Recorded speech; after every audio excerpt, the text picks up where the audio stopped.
everything else. So he's got a certain level of fame, and she wants to be a part of that. And so therefore, she starts doing her own podcasts and starts ramping up. Sick. She suddenly becomes a little bit more popular. She starts building herself up over. And I am going to go out on a limb here and say that same thing I see, the same dynamic is happening with Tommy Lou's wife right now. Because I see Tommy Lou's wife in my YouTube feed more than I see Tommy Lou now. Okay. And she's got them wild ass eyes and she's got that little half cornrow thing going on there. And she's interviewing the likes of Ryan Teraband and guys who, they won't have us on, but they'll have a Ryan Teraband on. Go figure, right? But now she's sort of building up her own podcast, and I will tell you, the writing's on the wall. The same thing will happen to him. The same thing's happening with Wheeler. Same thing with Akash Singh's wife. And so, but here's the thing. You know what the name of her podcast was? Akash's wife. What? Main character, Bob. Of course it is. Well, so here's the thing about it. So the more important story that's not getting told here is whether it's Wheeler or it's Tommy Lou or it's Kosh saying, I think that in as much as you dislike Kosh, okay, and I do too, and he's never going to come around. That's what I was going to say. You can't, and being in this space, what we cannot do is we cannot say, fuck you, I told you so. No, we wouldn't do that. I would say, dude, are you ready to hear what I have to say? Are you now ready to hear what I'm saying? This is why you got fucked. And I'm trying to help you. I'm legitimately a fan. He's a great athlete, and I hope he has the best NFL career, walk-in Hall of Famer. And I don't want what is about to happen to him to happen to him. Dude, Jeff Bezos has legitimately made my life easier. I get packages delivered to my door in a couple of hours. Jeff, what he's done is a miracle with his, supply chains, and what is about to happen to him with Lauren Sanchez. I don't want that to happen to him. I'm not cheering for these things to happen. And so the thing is, I think we also need to have a safe place for these men to land. And because we don't have one, then that's why that when Akash Singh does end up divorcing Jamie, his wife. I pulled out 2 clips for you guys to see. Yeah. Okay. When Akash and Jamie do get divorced, or when Nina Agdal ends up, divorcing Logan Paul, when that does eventually happen, like we're not going to, because we've made fun of them so much, they're just, fuck you guys. We got divorced. Like Akash Singh, I promise you, when the whole thing falls apart, he's going to blame us for his wife leaving him or him leaving his wife. No, bro. The problem is you still, even to this point, can't recognize that maybe some of what we're saying is true. You can't recognize that. You can't acknowledge even 1% of it is true. I have worked with too many guys who have hated my fucking guts. And then they go through a bad divorce or they go through a breakup or something like that. And it's not like I predicted it and told them, I knew this is going to happen. When that happens, I'm not there to go and poke fun at them. I'm there to say, dude, let me tell you why it went wrong. Let me help you. I'm not trying to be a dick. It would be different. Like if I was that asshole that everybody wants the manosphere to be made out to be, I would do that. I would be dancing on their grave and pissing on it at the same time, right? I'm not willing to do that because that's my function is to help guys, even my fucking enemies, my former enemies, to educate them and help them become better men. Yes. Sorry. So I was just gonna say it's like I think it's incumbent upon us, especially guys like us, to even when they're the guy that shit all over us in the past, if that guy goes through that, you're gonna be in a better position.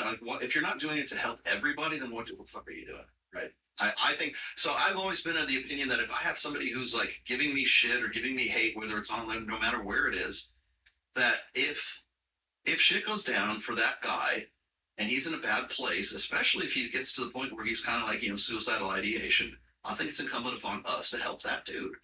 Yes. Even if he hated us before, because I have so many guys who are some of my biggest friends and biggest proponents right now who used to hate everything I stood for, and now all of a sudden they're like, okay, I get it. Because nothing can be more embarrassing. Yeah. Nothing. It really can't be more embarrassing, and so that's the whole problem, And so I do think we need, as men, we do need to give them a safer place to land. And yeah, you're going to get made fun of. I'm not going to lie. They're going to make memes about you, all this kind of stuff. But in the end, it's like you didn't listen to the good advice because you got too defensive. There's no way that if we sat down with Akash saying, and said point by point, you disagree with every single thing we said, there's no way he's going to say that. But instead, he's just like, it's on site with everyone I see.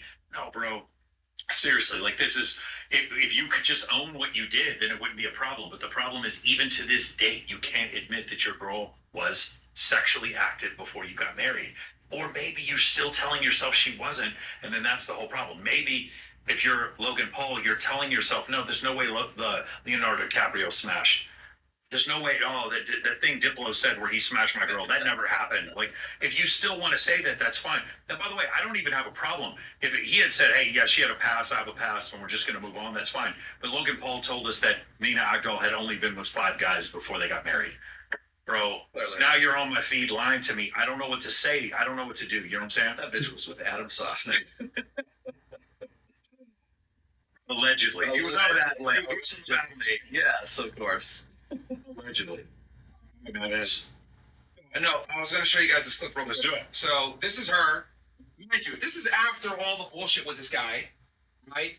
Doing all the shit that she was doing. It's muted. I want you guys to. I will let you guys. I've already read, so I want to get your guys' reaction. So today is Susan's 42nd birthday. These stories about when we were first dating. I was finishing up my last year in college. And she came to Philly for my first week of my study. I was like, a long time. I've never swum to Philly. He came down and he Ubered to pick me up and he drove past First Trinity Row. Telling that that's when it's like getting an age difference, a 9-year age difference. And he was like, oh, so and then he took me to this restaurant, Sampan, my Philly girl was I wish he did. It's a good restaurant, but I have been there on a date with the last time I dated. He told me that I went there before, and he was like, "Are you kidding me?" And he took me to Eastern State Penitentiary, which is like an old jail. I think what's his name? Al Pacino. Whatever. So it wasn't during Halloween, but he didn't tell me where I was. As soon as he came up, like one of the like killers or the zombie people that came up and scared me, and I screamed so loud. I grabbed his arm, and he was like, "Sorry, did I see that?" We walked all the way from Eastern State Penitentiary to Texas campus. It's like we were just vibing like so much the whole night. That's what I do. Like the conversation was flowing so easily. Even though he was like trying to roast me, he was like, "What did you say?" He's a maker virus and pod artist. He said something like, "I'm not one of those girls that's gonna offer to pay, right?" It's like, I mean, I will. I'll just stay for life. He's like, "No, don't even pretend." You know, what's cool. And the hostess like really did me a solid. Well, she's like, "Your girlfriend is so pretty, like you're so lucky." And he was like, "I know, right?" Which I thought was such a good response. Because like if you shy away from it, it's kind of like, ew, you know? And he was like, "Oh yeah, you know, right?" And I thought that was like so sweet. It happened the first time that I was actually excited to go on a first date with someone, but there was just like butterflies in the air. So yeah, no, I think my job interview with the like the worst company in the world today. You know what I like too about Akash? Like as soon as I came in, he was just so unfiltered. And obviously you guys are fucking unfiltered. So he was like, "Oh, do you want a drink?" And I was like, "Yeah." And then I'm like, "Oh, you're not gonna get anything?" He's like, "No, my dad was an alcoholic." Okay, so today is my husband's 42nd birthday. What are your thoughts on that? Well, mind you, this is after leaving Flagrant. Yeah. So the point is like know your audience. It's like in general, had the stuff before not come out about your butthole hurting because some guy put a thumb in there. Her words, not mine. If you guys think we're exaggerating, we don't even know. It's so crazy. It's so crazy to me. It's like if we were to explain, for those of you who aren't aware of this, or anyone who thinks that we're just really bashing Koch for no reason, if you actually hear what she said, just talking about her female co-hosts and his man's 10-inch penis, like you just like, bro, I don't know what else. I would I wouldn't even yell. I'd be like, "Hey, listen, this is working for us. Let's not that you really like a lot of attention. I'm not the right guy for you. I'm just breaking up with her because, again, the reason why you have to is because these fucking allegations that just couldn't happen. You saw what happened to Jack Denmo. We're just trying to be bullshit. I would try to be as cool as I could and just let the girl go because that is just so embarrassing. So after all that, to go do this and basically you've been kicked in the shin and he just kicks you in the shin again, talking about, "I just went on a date with another guy at the same place and I'm on fraternity row," and all this kind of stuff. It just wasn't the right time, I think, to do this. I think, and it's very clear. I think it's awful. And like, she had to would be the most is like, why did you have to explain that you went to this restaurant and another guy brought you there? Why do you have to say you had to drive by Fraternity Road to pick you up? Like, why do you have to like mention other men when you're talking about him? And you know what kills me? He's the one recording the video. Yep. You can hear him in the background laughing. He corrects her when her dumbass didn't know about Al Capone. Yeah, You know? No, Al Capone is dumb bitch. It's just, and what they're doing, the two of them are doing is like, you see, you guys don't affect us. Okay, keep telling us that we're wrong. That's fine. I don't need to be right. And you know what? Hopefully, you guys live happily ever after. It's just I know how this story ends because I've seen it a million times. So I'm just trying to speak up for you guys and support you guys. Because him and Larry Wills split from his wife, and I kind of saw the writing on the wall here. Look at this when they asked about the guy president. Got that? It looks like she's gonna drop an OnlyFans as expected. Oh yeah. I mean, Like, look at this shit. Like, bro, these women have no shame, bro. Their Will's ex-girlfriend is teasing an OF one just 1 week after splitting from him. And then he goes, like, bro, yeah, she should probably wait. so fucking like no shame, dude. Pathetic. What do you mean? She has Chris Brown as her songwriter. That seems like she's a loyal woman. Like, Larry was upset and tried to hide his feelings after Sumato's wife said she has many guy friends. I don't have any guy friends. I have a couple girlfriends, a couple guy friends. What? And then we could just play a clip here. And this was like obviously early when they were streaming, right? Like, and you know, she has this very. And the other thing too that whenever I would see them interact, she has the same exact entitlement of like Akash, like just clearly not understanding that like your man is the star here, not you. And you know, this is another example of like why I tell guys all the time, bro. Like dealing with women like this, I think they're the main character. They're cancer. They're fucking cancer. Mm-hmm. But we'll go ahead and play it real quick. Friends in general, I have a couple girlfriends and I have a couple guy friends. Sleep.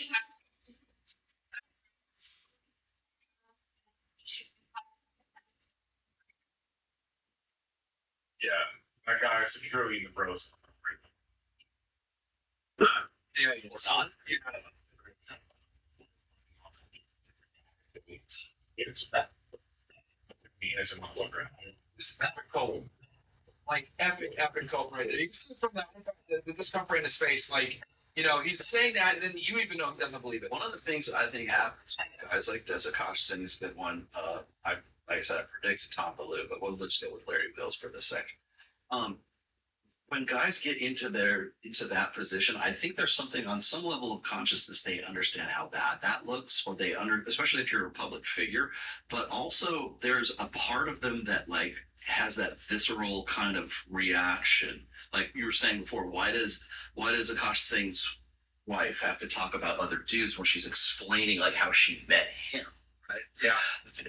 Just by her dropping that in there, it's kind of like when you're talking to a chick and she starts dropping, well, my boyfriend this. It's like the boyfriend disclaimer, only it's not. She's talking about some other dude, right?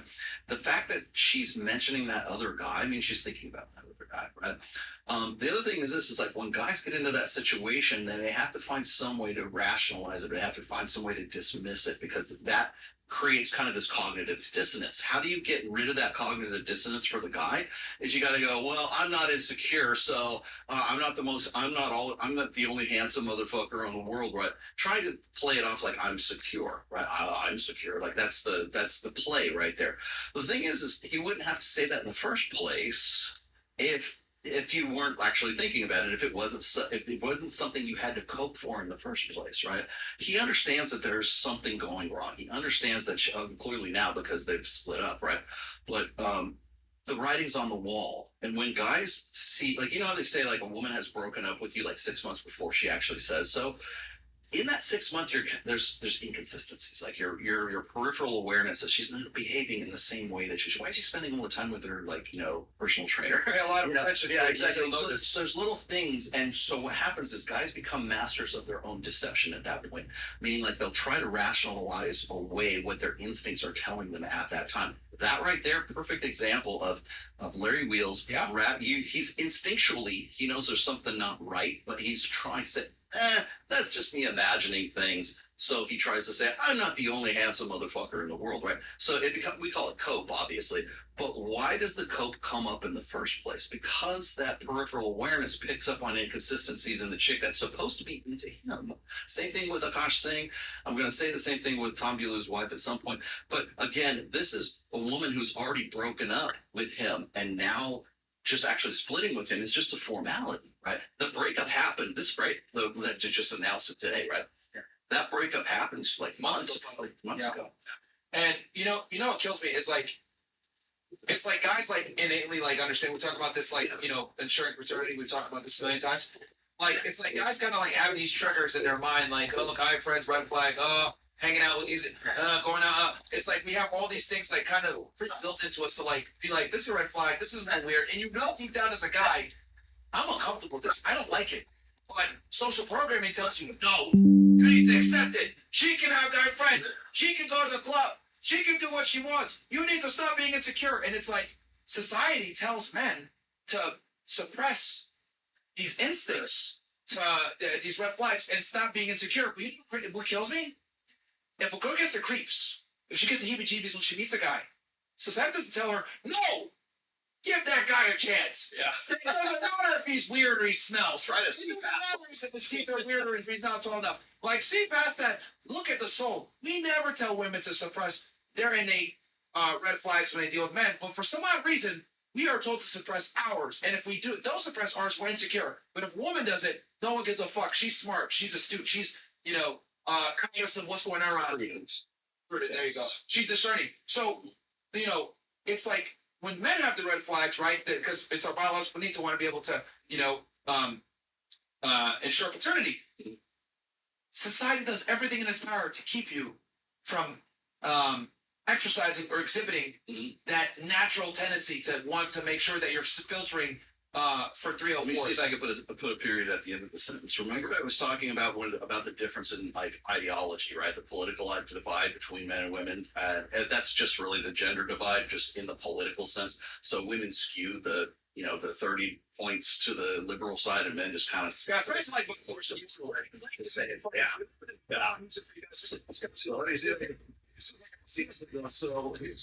Is like the reason why we don't tell women, to deny their instincts and everything else is because, again, the norm is the female experience. It's correct to be female.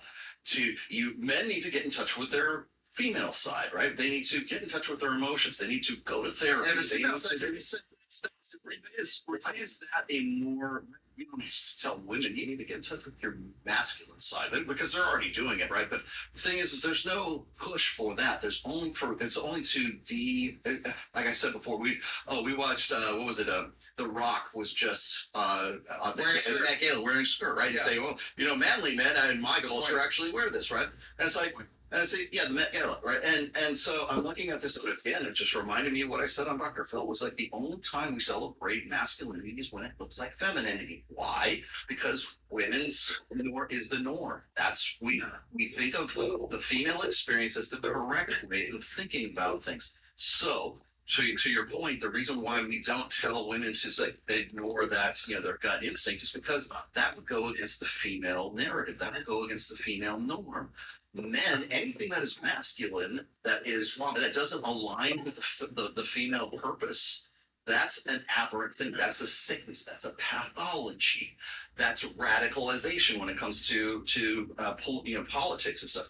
Anything that doesn't align, men aren't even human until they can be more like a woman. That's why therapy's sexy, right? That's why if men could just identify more with the female, right? Why would that be the baseline? Why would the female experience be the baseline? Right? Because we live in a Gaia-centric social order, and now it's becoming more and more unignorable. And academia is being represented in this. Exactly the thing that you're just talking about here, where we're saying, why would we tell women to ignore their gut instincts? Because that would go against the female experience, right? We can't possibly tell women to do that. Men are inherently untrustworthy, and men aren't even human until they can, in some cases, literally become female. that you want to cut off your junk and become a woman. That's the ultimate expression of you becoming. I'm gonna get in touch with my feminine. I'm gonna just deny everything about me and physically cut off my wiener. You know who utilizes this really well in the political field to their advantage? Hassan Piker. Oh yeah.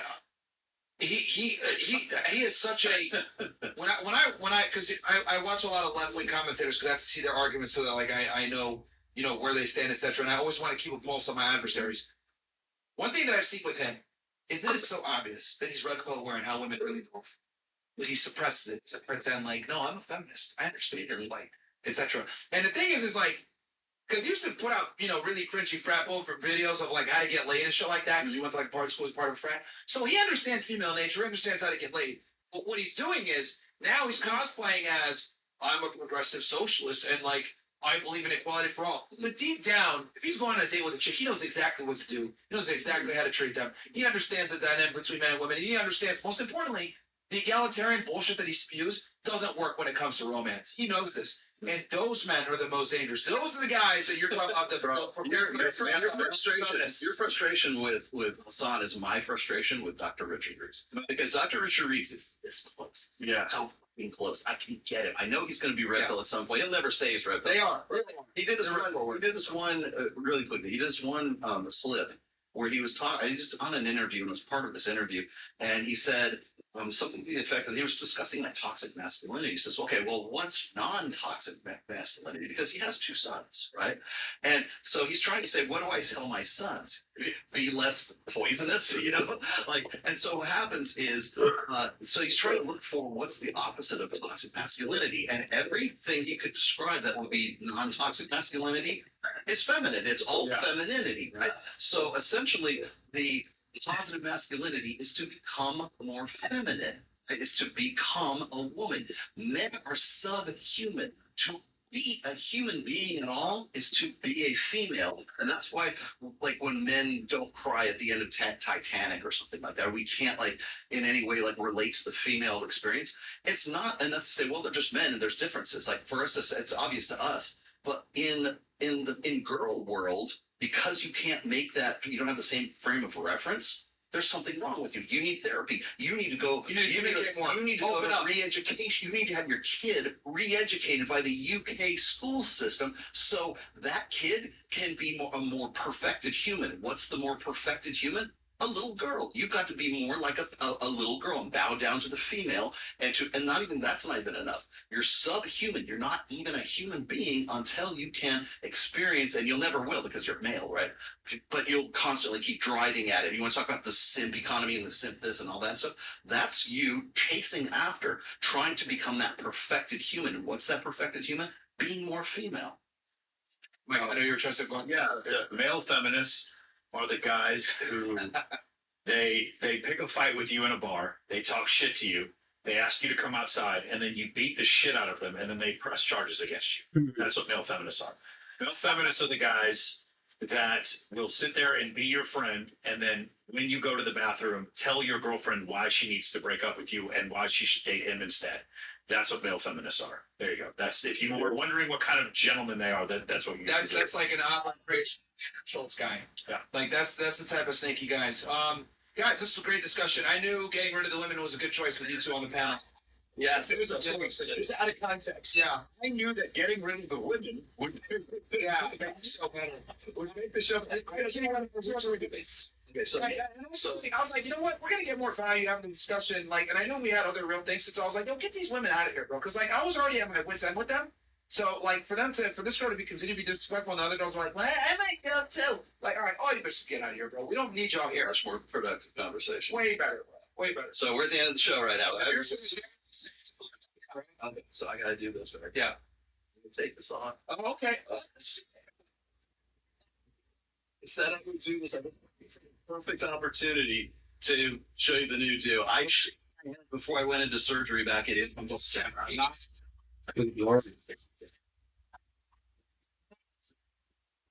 cut my hair back in December, and I've been waiting for the perfect moment. I'm gonna do it tonight. So you waited this far. It was your reward. Nice. Here we go. Here's what's gonna happen. This part right here. See, some shit. nice to you. Like I said, I and I think I look like you. And there you go. Like, wow. Version of you guys